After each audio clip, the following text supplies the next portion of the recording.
গাজা ইস্যুতে এবার মুসলিম নেতাদের সাথে বৈঠক সারলেন মার্কিন প্রেসিডেন্ট ডোনাল্ড ট্রাম্প। বৈঠকে তিনি সামনে এনেছেন ২১ দফা পরিকল্পনা, যার মধ্যে ৪টিকে রাখা হয়েছে সর্বাধিক অগ্রাধিকারের তালিকায়। এর মধ্যে অন্যতম হল গাজায় স্থায়ী যুদ্ধবিরতি নিশ্চিত করা। তবুও প্রশ্ন উঠছে, গাজা নিয়ে ট্রাম্পের এই পরিকল্পনা কি কেবলই কূটনৈতিক কৌশল, নাকি বাস্তবায়নের পথে এক নতুন অধ্যায়? এবং কতটা কার্যকর হবে এই যুদ্ধবিরতির আলোচনা? বিস্তারিত থাকছে আরিফ হাসানের প্রতিবেদনে।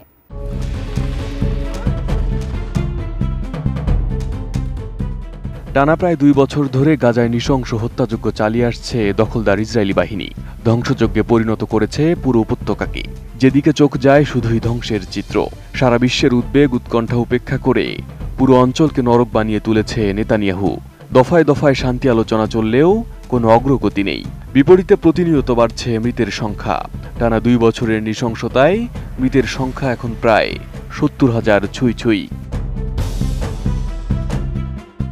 এই অবস্থায় এবার নিউ ইয়র্কের কূটনৈতিক পরিসরে গাজা যুদ্ধের অবসান নিয়ে নতুন আলোচনার ঝলক দেখা দিল।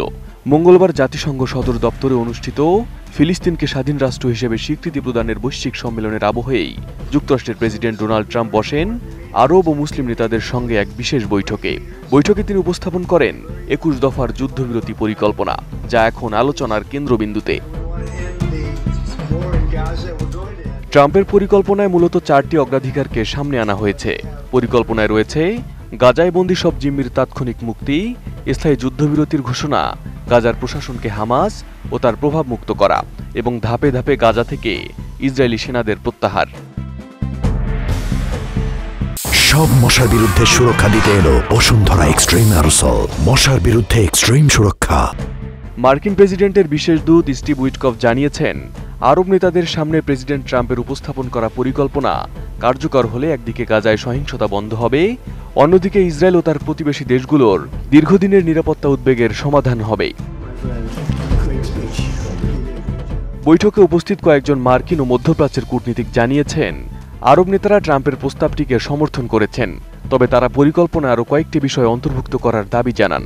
এর মধ্যে উল্লেখযোগ্য হল পশ্চিম তীরে ইসরায়েলের দখলদারিত্ব বন্ধ করা, জেরুজালেমের বর্তমান স্থিতিবস্থা বজায় রাখা, গাজায় অবাধ ত্রাণ প্রবেশ নিশ্চিত করা এবং বন্দী ইসরায়েলি জিম্মিদের মুক্তি।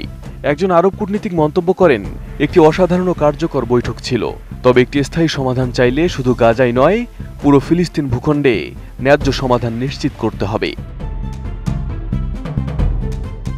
বৈঠকের একদিন আগে জাতিসংঘ সদর দপ্তরে অনুষ্ঠিত হয়েছিল ফিলিস্তিনকে স্বাধীন ও সার্বভৌম রাষ্ট্র হিসেবে স্বীকৃতি প্রদানের বৈশ্বিক সম্মেলন। ফ্রান্স ও সৌদি আরবের আয়োজনে অনুষ্ঠিত এই সম্মেলনেই আন্তর্জাতিক মহলে নতুন করে ফিলিস্তিন ইস্যুতে ঐক্যবদ্ধ কণ্ঠ শোনা যায়। তারই ধারাবাহিকতায় ট্রাম্প মুসলিম নেতাদের সঙ্গে এই বৈঠক করেন, যেখানে যুদ্ধবিরতি ও শান্তি প্রতিষ্ঠার নতুন রূপরেখা আলোচনায় আসে। বৈঠকের পর ট্রাম্প আত্মবিশ্বাসী যে আগামী কয়েকদিনের মধ্যেই কোনো না কোনো অগ্রগতি ঘোষণা করা সম্ভব হবে। তবে প্রশ্ন থেকেই যায়, এই ২১ দফার পরিকল্পনা কি কেবল কূটনৈতিক কৌশল, নাকি বাস্তবায়নের পথে নতুন একটি অধ্যায়? গাজা উপত্যকা বহুদিন ধরে মধ্যপ্রাচ্যের অস্থিরতার কেন্দ্রবিন্দু। এবার ট্রাম্পের উদ্যোগে যুদ্ধবিরতির আলোচনায় নতুন মাত্রা যোগ হলেও কার্যকর সমাধান কতটা সম্ভব হবে তা নির্ভর করছে শুধু যুক্তরাষ্ট্র ও ইসরায়েলের উপর নয়, বরং ফিলিস্তিনের রাজনৈতিক বাস্তবতা ও আরব বিশ্বের সম্মিলিত অবস্থানের উপর। Arif Hasan, ATN news.